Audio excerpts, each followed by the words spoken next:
Okay, I'm going to give Questorama a really big high five, man, because his backing tracks have helped me a lot with this whole music experience. He's got the most wicked backing tracks. A lot of them work for this. I don't know what it is, but every one of them is pretty good. But I'm going to just talk a little bit about playing the blues here. I can now play them because I've got another pipe, and I'm just thinking about what I'm doing when I'm playing it. So I was going to try and play it and talk a bit about that. But so much of it is breathing, relaxing hands, using that hook to allow those hands to really relax, and slowing down. And once again, you're just finding the beat and working with it. Now, something else I'm noticing. Now I'm going to jam for a minute.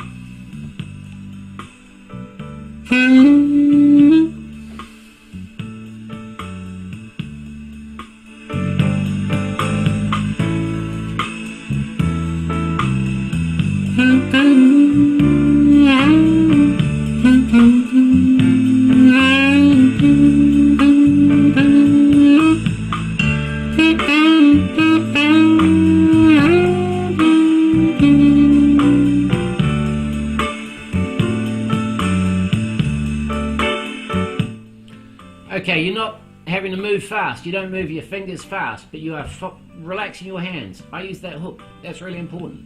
And that, you can relax your fingers and they start doing different things. So really think about that. In between breaths, slow your breathing down. You don't need to play much. This backing track goes for 20-30 minutes. So you can make stuff up.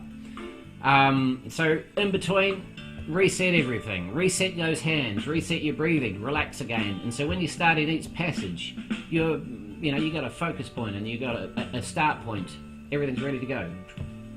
So I'll keep doing it.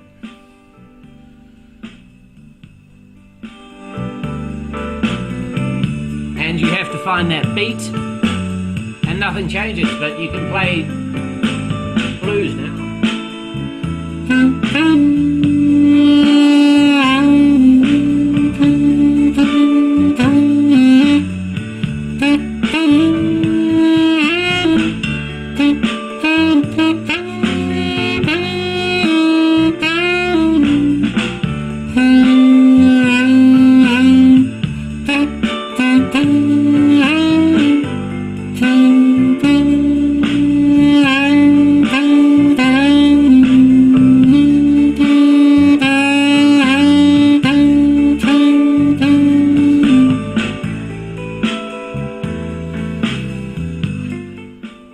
Right, so there you're slowing those notes right down and you're really playing with them. With your mouth, you're growling, you're relaxing your fingers. As you relax your fingers more, you can just feel it. That when they're pressed ever so lightly, once again that tone starts to change and it becomes sweeter. And give yourself more time, so you've always got a pause in between and reset. You've got a strong breath to start with. But by now, if any of you guys are chipping away, you should be able to grab a beat like this, and here's a challenge. One hand and make it sound good.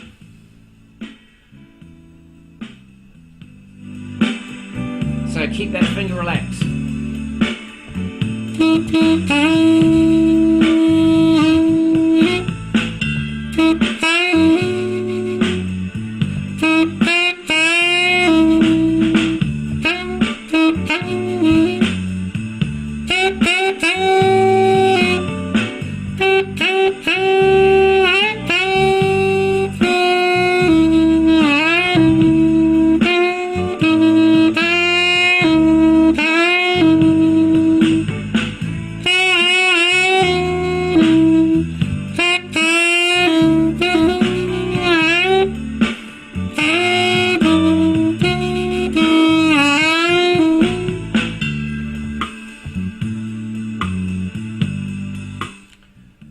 Right, so that's your challenge.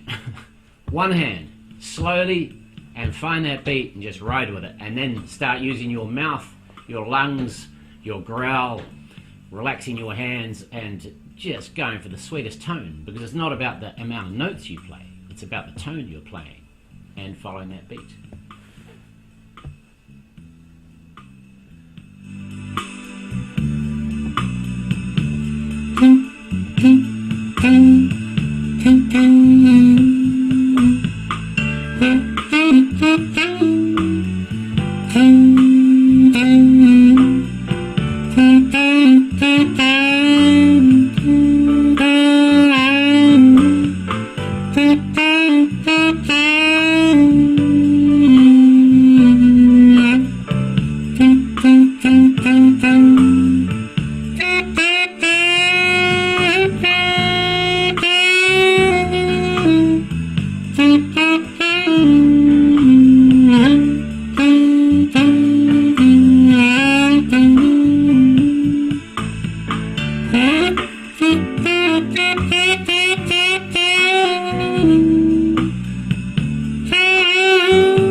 Okay, another good exercise on that thumb, and use these top fingers, and that's it. And you're just going to play around and do different combinations of those top two fingers to get that whole thing going here.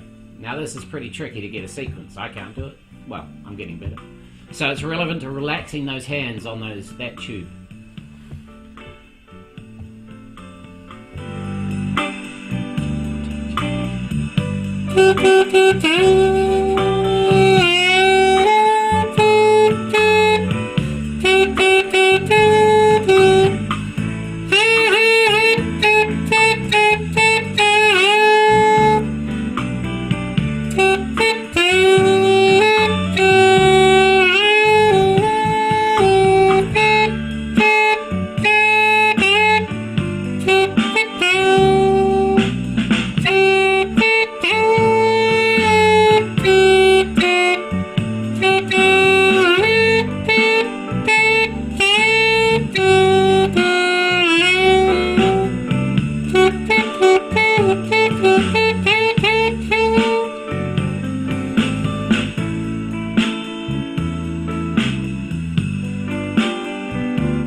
You got to play around with it. That's all you got to do. Your hands get better, dexterity gets better, better sequences. With these other pipes, you do tend to play a lot more in these high notes, I find. So, good exercises to get in the top end. But I'm going to jam some moves. And then really it is just getting the feel and making sure it all goes. And take your time. Whenever you get out of sequence, slow it down and just find that beat again.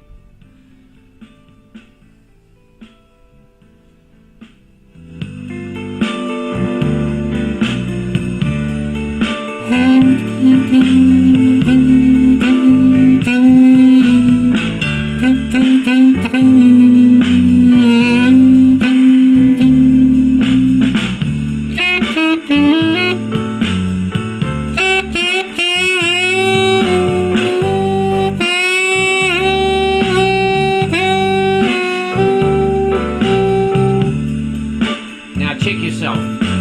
Hands, breathing, get ready to start again.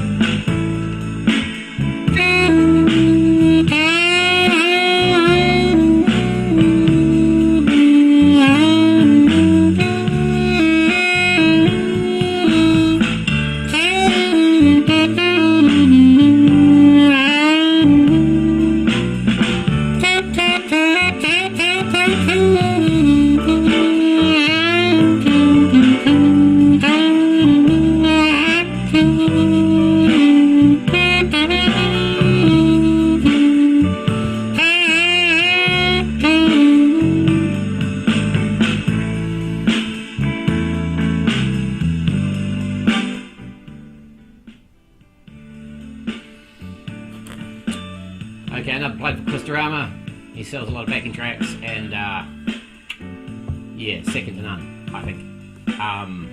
Go hard, search him up on the internet, and you'll find a lot of these pipes work.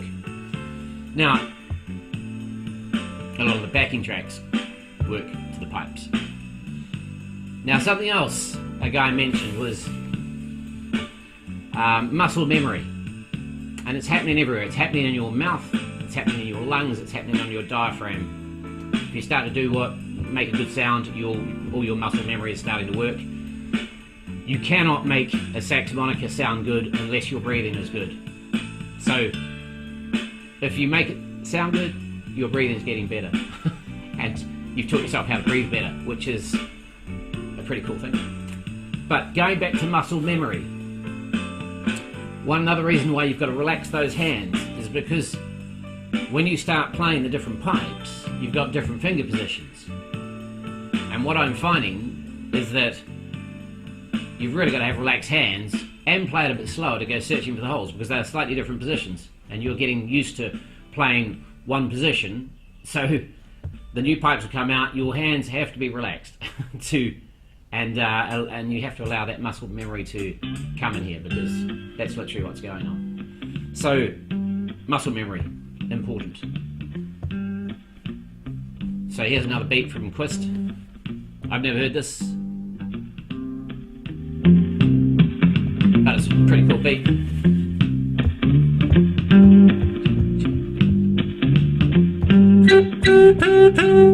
Okay, find that beat, find a safety note to go to.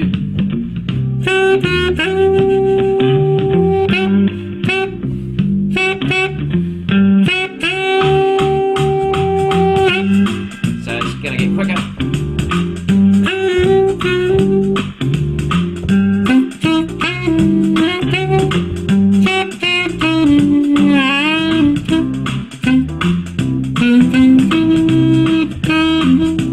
Now I think that's the wrong sound. I can play that, but it's not sounding right to my ear.